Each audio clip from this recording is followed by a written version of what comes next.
Coming up on this episode of the Village Idiom. Say it in a fun way. I'm a bad apple. Let's say it in an angry way. I'm a bad apple. Okay, now. Oh, I'm a bad apple. That's a sexy way? I'm a bad apple. Dum dum da da, Village Idiom. Hello and welcome to the Village Idiom. We are a podcast that every single week we take a popular saying and we take a admittedly shallow dive into its origins, its usage. I totally bypassed what I normally say. We take an admittedly shallow, hopefully comedic, once in a while entertaining, if we're lucky, educational dive Entirely into its meaning, its usage, its origins. Well, you know, I like to think that people at home are lip-syncing along with me, so I try and keep it the same intro every time. All right, everybody, let's wrap this up. 1, 2, 3. But mostly we're going to use it to hang our otherwise directionless conversation on. My name is Skinny. And I am Jurassic Mork from Ork. Mork from Ork. Nanu, Nice. Nanu. It's Very all good. nice. We're living the dream out here. It's heading into the fall, and we're loving life, loving this temperature. We are loving life. I think we may have a bad apple. Could you hear that? Was that too quiet? I think we may have a bad apple. It's I that think we may have a bad apple. it's that fall season where it's like apple barn time. It is apple barn time. It is. Do you ever go apple picking? Well, I've been, but not like we don't make it like an annual event like Christmas or anything. No. See, apple picking, that'd be a holiday activity for you, maybe? Well, yeah, and frisbee and barbecue. A little flashback to last week. I'm just wondering what Skinny does for holiday activities. Just a lot of barbecue and frisbee is all I do, and pick apples apparently. Yeah, that's good. We've got some amazing apples in the Northwest. We do. Yeah, it's actually like one of our fortes. We are forteing in the apple making. My grandpa used to have an apple orchard, and we'd go wandering through there picking apples. I think I've told this story on here before, but when I was 2-3 years old, we rented a house on a farm, my family, and my dad would help out on the farm. And I remember walking through their apple orchard, and they had these rubber fake dead crows hanging from the branches of the apple trees. Just deter other. So it was to deter the other crows. So I asked my dad, like, why do they have dead crows hanging from all the trees? He goes, to keep the crows out. And I'm like, I don't get it. He goes, well, if he instead hung dead boys from the tree, would you come in here? Your dad. I'm like 3. I'm like, no. Well, see, so it works. Just be thankful then. It works with crows too. They recognize all the dead crows on the ground. They're like, we shouldn't go in here. We shouldn't be in here. No, they were hanging from the branches, like dangling dead crows. That is weird. I should ask him because, Like perched like an owl makes sense. A scarecrow standing makes sense. I should ask him, like, what did they use? Like, part of me thinks they were actually dead crows. Maybe if it was 50 years ago. Yeah, almost 50 years. Oh man, we're old. Almost 50 years ago. Did they even have plastic crows? They must have had plastic crows. They had to have. I don't know. I mean, Who's he could have just investing gotten in- a scarecrow, like a regular farmer. That's a big investment to make into plastic crows. Like it's very niche industry. Yeah, and have you ever seen, like, in a beautiful landscape of an apple orchard painting, have you ever seen dead crows hanging from them? I don't think it's a thing. I think it was a thing on that farm. Well, if it worked for them, then, I guess power to them. Anyway, we heard in that little clip, one bad apple. Bad apple. In general, bad apples and what it means. It's often used to refer to one person in a crowd who is... Well, that's the full phrase. The one bad apple spoils the barrel. spoils the barrel, yeah. Yeah. So that's the full phrase, but it's used a variety of ways. So we just stuck with today's idiom, or today's title as being bad apple. It's funny that you say it like that because bad is a funny modifier. So, for example... say it in a fun way. I'm a bad apple. Let's say it in an angry way. I'm a bad apple. Okay, now Oh, I'm a bad apple. that's a sexy way. I'm a bad apple. So bad. It's naughty. This is a bad apple. How do you like this apple? It's bad. So it's the bad apple, but again, depending on how you say it, It's a bad apple. It's not a naughty apple. It's naughty. It's a naughty apple. Your I'm a apple's- naughty apple. It's a bad apple, but there's an intended like cadence and tone with it. I remember being in a I think I was maybe 20, 21 years old, and I went to this MLM get together with my father-in-law, and it was at the breaking, like the dawn of pagers and that kind of technology. And so it was an MLM using pagers and that kind of tech communications, and they were teaching you it was about quantity, not quality. Okay. Like you're going to hit up everybody you know, and one of their examples was a cart of apples, and it's like, you're going to hit bad apples. Just why keep pestering that? It's a bad apple. Like, don't keep going after the same person. If they've shot you down, move on. Like, move on, and because it's the golden, delicious apples that you really want to go after.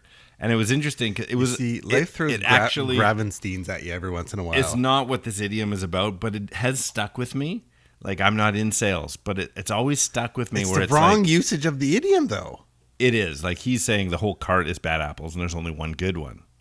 But it's the value of the good one. Like, Don't waste your time on Don't something. waste your time on the bad apple. But It's like trying to convince someone that they should be in this business. Mm-hmm. It's a waste of your time. Well, I don't know if it was... I think that's kind of the premise of... I'm not even trying to be offensive here. I think that's kind of the premise of like Jehovah's Witnesses. They're just like door after door after door after door. Like, when they come to your door, they're not like cornering you. Right. They're like, if you're not interested, like, all right, have a good day. I'll see you next week. Yeah.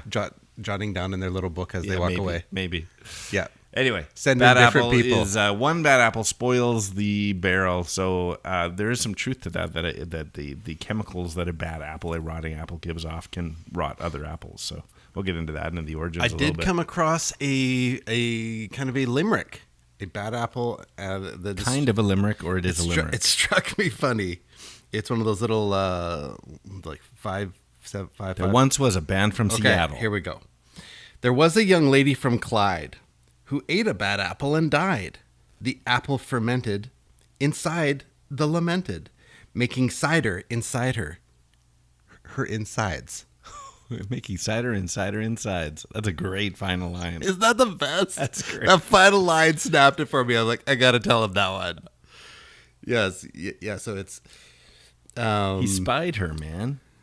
Spider-Man. The apple fermented inside the lamented is another killer. Yeah, that's a limerick on steroids. Yeah, this is full of, that's of like nutrients. slam this poetry one. limerick. Making cider inside her insides. Yeah, making cider inside her insides. It's so good. That is good. It's like one of the best I've heard. Yeah, So, that's great. so there's a good bad apple. In case you're then looking closing. around for one. Yeah. You're around the water cooler and and you're like, eating a bad apple limerick. Man, I wish. Oh, I did hear that one. just a second. Just a second. Okay, I got a little game for you. Okay, let's do it. Because being from the Pacific Northwest and knowing a variety of apples that are grown around here, I've got a chart here of types of apples. So don't say colors, because there is red, Yellow, and green. And all of those, there's actually, the list is lengthy, but I've got one that kind of is the most popular ones.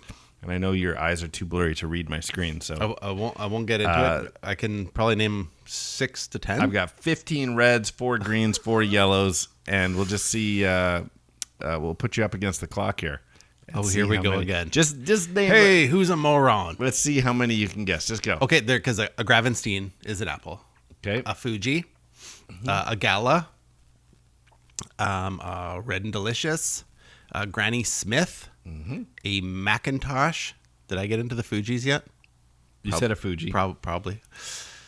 What else? What's that? There's like a hybrid, a rose kind of one. It's a pink lady or something like that. Mm-hmm. Is that one? Okay. It's not on my list, but I know there is pink lady apples. Yeah. That's green and also delicious. I got nothing. All right. Well, what's funny is I just realized how Oh, that's hurt my feelings. John Denver is wrong, man, because they don't even have Macintosh on here. What? Oh, yes, they do. Sorry, I didn't see it. So you got Red Delicious. Did you say Gala? Yep. Honeycrisp, Empire, Cortland, Fuji. You got Paula Red. I've never heard of. No. Ambrosia. Ambrosia. Yeah, you knew that one? Yeah. Have you ever heard of this one? Rocket? Nope. That's a great one. Rocket with an I. Boop, boop. Crips Pink. That's gang apples. It's funny there's a Crips Pink, but there's no Blood Red Delicious. Right. That'd be great. Bailey, Macintosh, Rome, Brayburn, Jonathan Cameo. What's the one you said that Gavenstein or something? Yeah, Gravenstein. I've never heard of that. Is it on the list? No, it's not. So the only reason these come to mind is in Osoyoos, which is a little town in BC that's a fruit growing town. The streets are named after apples. Oh, so you had a little. So I was like working my way driving through the Okanagan. Okay, those are all the red apples. The green apples, I got Granny Smith, Crispin, Rhode Island Greening, and Shizuka. Nope. And yellow, we've got Jonagold, Golden Delicious, Ginger Gold. Oh, Golden Delicious. Opal, no, so Red and Delicious and a Golden Delicious. Yeah, there's no Green Delicious. I made that last one up. The Granny Smith, I guess. Yeah, Granny Smith. Well, there you go. Yeah, types of apples. Jonagold. That's also a street. Probably in Osoyoos. Oh, really? Jonagold, yeah. The list. There's got to be 100 types of apples or more. But I'm like, I'm not gonna make Skinny go down this list. So I'm pretty sure Pink Lady is in there. When I saw this chart, I'm like, yeah. Or it's like, there's Pink Ladies down the road for sure, in the produce section of the grocery store. It's still. I have bought Pink Ladies for my daughter's lunches. The apples from the grocery store, the produce section. Well, it's there's got to be some layered Pink Ladies, like just something, because there are Pink Ladies at the grocery store, like Pink Ladies buying Pink Ladies. Oh, another rhyming limerick, slam poetry limerick. Pink Lady was buying a Pink Lady. Okay, so I came across some. The lady did think the lady. The other lady did think the Pink Lady. Okay, try this one. All right. You got another if a man has 9 apples in one hand and 8 bananas in the other, what has he got? He's got huge hands. Massive hands. Oh, is that right? Yeah. That's funny. That's massive hands. And then the callback for last week. And you know what they say about someone with massive hands? They must have a massive clock. It's the hands on the clock. The hands on the clock. I didn't get it. I'm like, what? Yeah, it was. Oh, that's funny. Something that I never got to work in. So it was. Oh, that was a joke for last week? For last week. Oh, wow. You have a good memory. Well. Or you just still had your notes here. Yeah. Say I'm just carrying. I couldn't have even told you what last week's idiom was. Against the clock. I remember now. Yeah. But, yeah, whatever. I won't talk about it. Well, anyway. Let me give you 3 choices of where being a bad apple, or one bad apple spoils the barrel, of where the origins might have originated in its origination. Sounds good. Thanks, George W. Bush.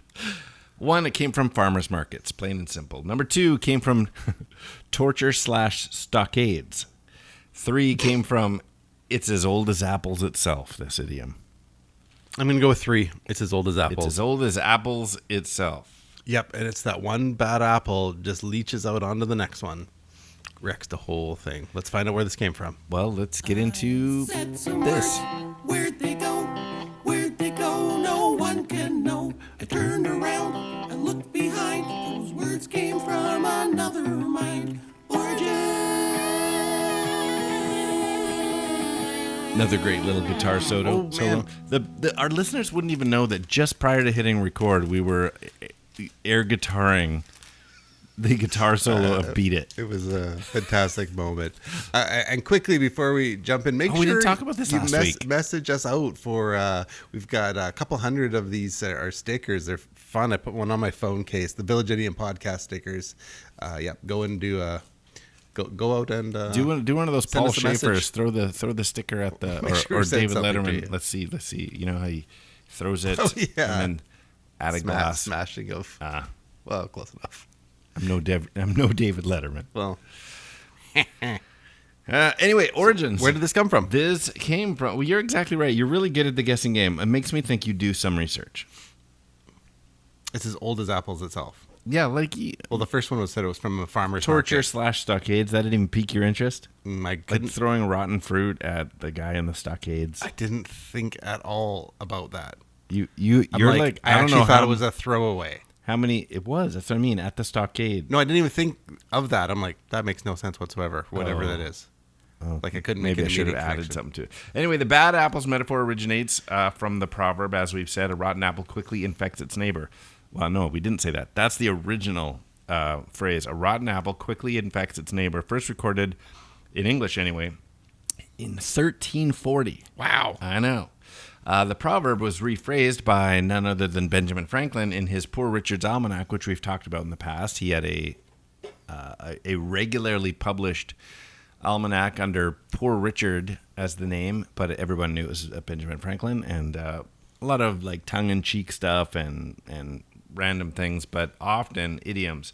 So in his almanac in 1736, stating, "The rotten apple spoils his companion." So the phrase was popularized by sermons in churches during the 19th century, claiming, "As one bad apple spoils the other, so you must show no quarter to sin or sinners." Is it in the Bible? No. No, not as a like even a stretching. Like it sounds very proverby now that you say that. Oh, no. So one apple is to whatever. As sin No. is to the soul, is one apple, one rotten apple to the bunch, or something. That sounds very Bible-y. Yeah, I think you're. I'm just you're making it doing up. what No, that Benjamin sounds like Franklin did. Yeah, There's the apples of gold. pictures of silver. There's Adam and Eve, which we don't know was an apple, but we always draw it as an apple. It was a John of Gold. It was a John of Gold apple, obviously. It was a pink lady. That's what did him in. So a popular form of the saying became what we said: one bad apple spoils the barrel. But it got from Old English to Benjamin Franklin, early America, to American churches, to the common phrase, which is one bad apple spoils the barrel, around the 19th century. So this is what I was mentioning about the scientific part of it, as mold being able to spread from one rotten fruit to others that may not be rotting at all. Ripening apples produce ethylene gas, which triggers and increases ethylene production in other nearby apples. And I think there's other little old wives. This is. I remember something about this about something bananas. I was just going to say, there's something like avocado, put an avocado with a banana, or That old saying. Put an avocado with a banana. Yeah, it's pretty. It's not used a lot, but boy, is it true. So this is another case of go on the internet, do our research, and a lot of people say the same thing, but that was compiled from a few sources. Okay. And then it got a little interesting. So Then things got weird. In 1894, the Chautauqua Farmer, which is some sort of magazine or paper, printed a lengthy article on the world journey of Reverend Dr. Talmage. Let's go with Talmage, whose sermon, Another Chance, addressed the matter of what was to happen to people when they passed away and moved on to another plane when they left this mortal coil.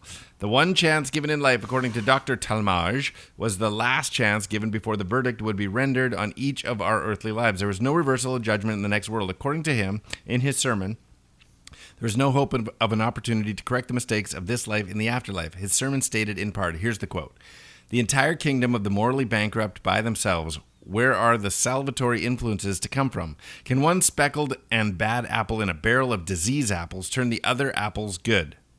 Can one speckled and bad apple in a barrel of disease apples turn the other's apples good?" That's a weird sentence. "Can those who are themselves down help others up? Can those who have themselves failed in the business of soul pay the debts of their spiritual insolvents? Can a million wrongs make one right?" So that's in the history of this this idiom. So then it goes back into, this is a different article, this goes back into what Benjamin Franklin did it. The rotten apple spoils his companion. And but this went a little deeper when I searched a little further. So this saying comes from John Northbrook in his book entitled "The Treatise Wherein Dicing, Dancing, and Reproved." So it's hard to read, a little bit of Old English spelling there. 1577. Here's the passage from there. A penny naughtily gotten, saith Chrysostom's, is like a rotten apple laid among sound apples, which will rot all the rest. So now we're getting older. So we were not as old when we first got into this, thinking it was just Old English, but now we're in the 1500s. And long before him, there was Geoffrey Chaucer. So now we're in the 1300s. In Canterbury Tales, in The Cook's Tale, I'm going to skip right to the newer English version of this. It says, about an old proverb, the words that say, a rotten apple's better thrown away before it spoils the barrel. That is true when dealing with a bad apprentice too. But what that tells us is in the 1300s, when Chaucer writes about an old proverb, that's an old proverb to him in the 1300s. Right. So it's already being said, so we've got to go 1200s, 1100s, or older, but that's as old as we can get with any sort of paper trail, is Canterbury Tales. It has to just be some sort of common knowledge that... Yeah, an apple is such a staple food that they quickly discover one bad apple in a cart of apples. Have you had an apple pear? Yeah, I have. Those are delicious. They are good. Yeah. They're really good. They're expensive. And are they? Yeah. You don't just they're individually wrapped in that styrofoamy. That's right. They're expensive. Yeah. This has nothing to do with apples or apple pears, but I bought some grapes today, and I haven't bought grapes for a while just because they're expensive. Mm-hmm. And but they're good for lunches and whatever. But I saw this video, and now I've seen the video a few times, and I'm like, that's it, I got to try. Where is if you freeze grapes and you put a frozen grape into a glass of water, the water freezes immediately. It doesn't it works better than ice cubes. No, you watch it solidify before your eyes. And so I have grapes in the freezer right now because I want to do that to my Diet Coke. I'm guessing it won't work. I could see it if you are so negative. You are the one bad apple. my science brain. Now you've made me sad. See, your moldiness. One sad apple screws up a podcast. No, so I've also seen what you're referring to. I thought the liquid had to be at that temperature. Just borderline freezing anyway. Yes. Is that the trick? Yeah, because you know how what's that other thing when they take a Coke or something just before freezing, and you open it in the and air. You open it, yes, and then they pour it out into like a Slurpee. Yeah, I've had that happen. Yeah, so you already have to be. You can't put it into a lukewarm cup of water. I think you're gonna have a grape floating in water. Man, I want it. You can just still try it. Oh, I'm trying it. You got to get the water to that point. Film it. I'm now using grapes as ice cubes. Film in my it. Diet We'll put it as a YouTube short. I do have this one last comment. Linguists such as Ben Zimmer have pointed out that the proverb began to be used in the opposite sense in the 20th century. So instead stating that a few bad apples are not representative, don't blame them because of a few bad apples. And so there's been some presidential quotes, and specifically, there's a lot of referring to policing and policies and how they write laws. We can't write laws based on a few bad apples. We can't judge this group of people based on a few bad apples. So it's literally been used in the opposite way, saying they aren't affecting everybody. We can't judge the whole group.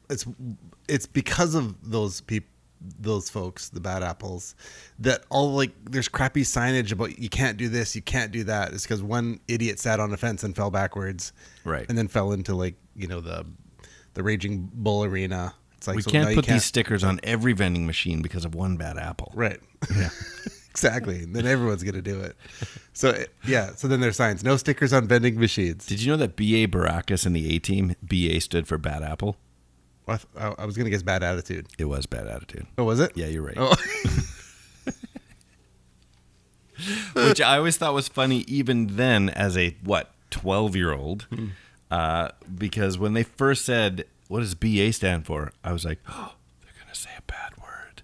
Because I thought for sure it stood for I didn't even think of that. Him being a bad donkey. Yeah. But they're like bad attitude. And I always was like, you're a bad donkey. They're just not saying You're bad donkey. You're a bad donkey. Try it in a light tone. You're a bad donkey. You're a bad donkey. You're a bad donkey. so ridiculous. Anyway, so that's so that's the origins of bad apples. One bad apple. Don't blame the bad apples. Blame the bad apples. All of the above goes at least to the 1300s, where he references it as an old proverb already. So that's a fun one.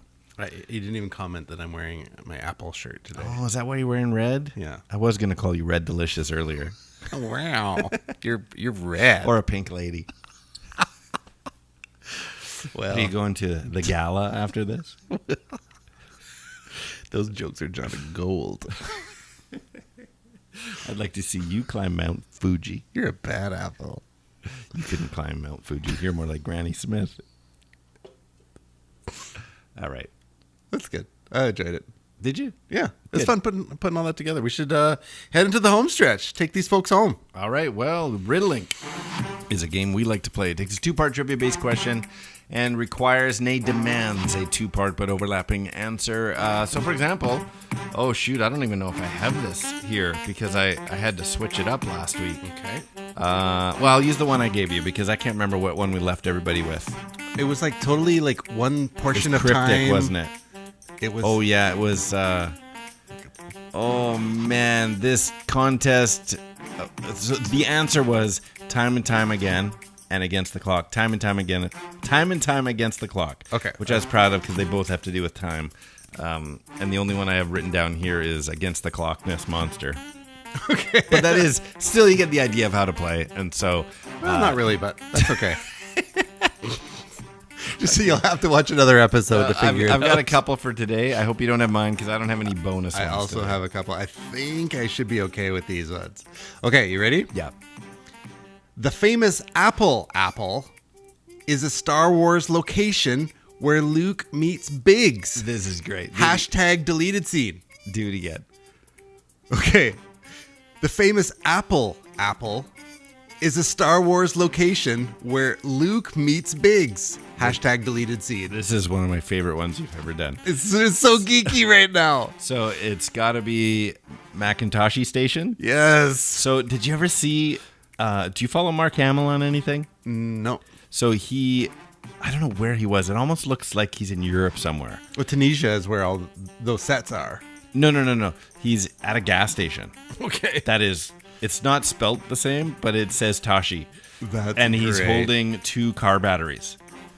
And Power he's like, converters? it finally happened. He's got power converters at the Tashi station. I was going to go with my friends to Tunisia Station. Pick up some power converters. It's not fair. The whiniest scene. Oh, it's so good. So yeah, that's for nerds. The nerds out there, enjoy. I like that one. I like enjoy. that one. What do you got? What do you got for me? I don't know if you'll know this one. So one corrupting the rest, like Don Knotts and Tim Conway in a Western. Oh, tell I'll them read it again. One corrupting the rest, like a Don Knotts and Tim Conway Western. That is a Bad Apple dumpling gang. Nice, you do know it. That's great. Yeah, that's pretty retro. That is. Okay, so this one cracks me up. Whatever. Give it to me. Okay. Meatloaf says 66.67% isn't terrible for rotten Fugees. Meatloaf says 66.67% isn't terrible for rotten Fugees. I don't know. The legitimate children. I hope you. I mean, I could you get look a up Meatloaf titles. Okay, so the song is so it's 2 out of 3 ain't Bad Apple. Oh, okay. 2 out of 3. Oh, that's the percentage. Okay, got it. 2 out of 3 ain't bad apples. Yeah. Bad apple. Okay, well, I got one more. We can leave that dangling out there for everybody. Fantastic. Well, the legitimate children, reach out to us on Instagram at the.village.idiom or email us thevillageidiompodcast@gmail.com, or whether it's the Facebooks, the YouTubes, or the Twitters at 3 Minutes Gone. Here it is. This famous green apple is Greek storytelling. This famous green apple is Greek storytelling. And that is 3 Minutes Gone. So I stumped you. You got a look on your face. I think I got the first part, which doesn't lead to a second part, so that's okay. Okay. Well, that's good. I don't mind. Maybe I got it wrong. I don't mind chewing on it, so to speak. Well, it was An fun. apple? Well, it was fun putting together today's episode. Hope you enjoyed it. I'm Skinny, I'm Jurassic Mar. and these are the Village Idioms. Oh, That was loud. That's 3 minutes done.